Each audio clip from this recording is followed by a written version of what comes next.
હવે વાત કરીએ અમદાવાદ મનપાની કામગીરી ગોકળ ગાયની ગતિએ ચાલી રહી છે। વસ્ત્રાપુર લેક રેનોવેશનની કામગીરી ગોકળ ગતિએ ચાલી રહી છે। ફેબ્રુઆરી 2024 થી વસ્ત્રાપુર લેક રેનોવેશનના કારણે બંધ કરવામાં આવ્યો છે। 1 વર્ષ પૂર્ણ થવા આવ્યું છતાં પણ મોટા ભાગની કામગીરી બાકી જોવા મળી છે। 6 મહિનાની કામગીરી 1 વર્ષ સુધી પૂર્ણ નથી થઈ। 3 વર્ષ પહેલા જ લેકમાં એસટીપી પ્લાન્ટ નાખવામાં આવ્યો હતો। કરોડોનો ખર્ચ કરવામાં આવ્યો। તળાવમાં પાણીનો સંગ્રહ હજી પણ નથી થયો। પ્લાન્ટ ફેલ થતા કામગીરી હાથે લીધી, પરંતુ ધીમી ગતિએ આ કામગીરી ચાલી રહી છે। મ્યુનિસિપલ કોર્પોરેશનની ધીમી ગતિની કામગીરીથી શહેરીજનો છે કે જે અનેક મુશ્કેલીનો સામનો કરતા હોય છે, ત્યારે અમદાવાદના વસ્ત્રાપુર ગાર્ડન રિનોવેશનનું કામ જે છે કે જે ખૂબ જ ધીમી ગતિથી ચાલી રહ્યું છે, જેને લઈને ગાર્ડનની અંદર આવતા જે મોર્નિંગ વોકર્સ છે, સિનિયર સિટીઝન્સ છે, તેમને પણ મુશ્કેલી વેઠવી પડે છે, કારણ કે આ ગાર્ડન બંધ છે, જેને લઈને તેમને અન્ય ગાર્ડનમાં જવું પડે છે। તે પ્રકારની મુશ્કેલી તેઓ વેઠી રહ્યા છે। ત્યારે જે જોઈ શકાય છે કે 6 મહિનામાં વસ્ત્રાપુર ગાર્ડનનું રિનોવેશનનું કામ છે કે જે પૂર્ણ થઈ જવાનું હતું, પરંતુ હજુ સુધી 1 વર્ષ પૂર્ણ થવા આવ્યું છે, છતાં પણ કામગીરી હજુ પણ અધૂરી જોવા મળી રહી છે। ધીમી ગતિની ચાલતી કામગીરીથી ગાર્ડનમાં આવતા સિનિયર સિટીઝન્સ છે તેમને પણ મુશ્કેલી વેઠવી પડતી હોય છે। સિનિયર સિટીઝનો જે છે જે રેગ્યુલર ગાર્ડનમાં આવતા હતા તેમની સાથે વાતચીત કરીશું।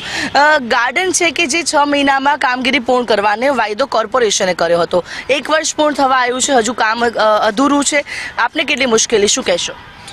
આઈ એમ કિરણ બ્રહ્મભટ્ટ, એડવોકેટ। હું ક્રિમિનલ સાઇડની વકીલાત કરું છું। હું છેલ્લા 20 વર્ષથી આ ગાર્ડનમાં રેગ્યુલર ચાલું છું। આ રિપેરિંગ વોઝ એબ્સોલ્યુટલી ઇસેન્શિયલ, કારણ કે ઉંદરોનો ત્રાસને કારણે જમીનને બધું બહુ ખરાબ થઈ ગયેલું।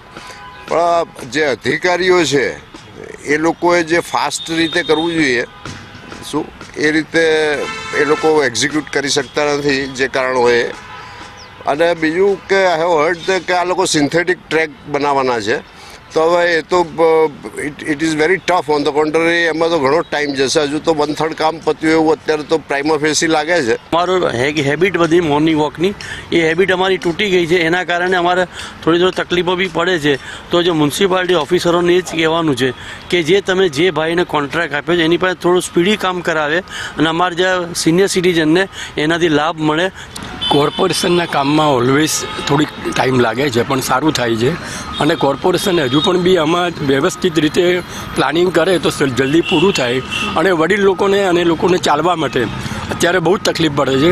બિલકુલ, તો જે રીતે ગાર્ડન જલ્દીથી રિનોવેટ થઈ જાય, જેથી કરીને ફરી સિનિયર સિટીઝન્સ છે, જે વડીલો છે, જે લોકો અહીંયા રેગ્યુલર આવતા હતા મોર્નિંગ વોક કરવા માટે, એક્સરસાઇઝ કરવા માટે, તે ફરી પાછા આવી શકે, અને ખાસ કરીને ઝડપથી કામગીરી કરવાની માંગ છે કે જે શહેરીજનો કરી રહ્યા છે, કારણ કે હજુ તો આજે આખું ગાર્ડન છે તેને રિનોવેશનનું કામ ચાલી રહ્યું છે, બ્યુટિફિકેશનનું કામ બાકી છે, ગાર્ડનિંગનું કામ બાકી છે, તમામ કામગીરી હજુ પણ બાકી છે, જેને લઈને હવે ક્યારે આ ગાર્ડન છે કે જે લોકો માટે ફરી તૈયાર થઈ જશે તે પણ એક સવાલ ઉઠી રહ્યો છે। કેમેરા પર્સન મનીષ વાણિયા સાથે આયુષી યાજ્ઞિક, સંદેશ ન્યૂઝ, અમદાવાદ।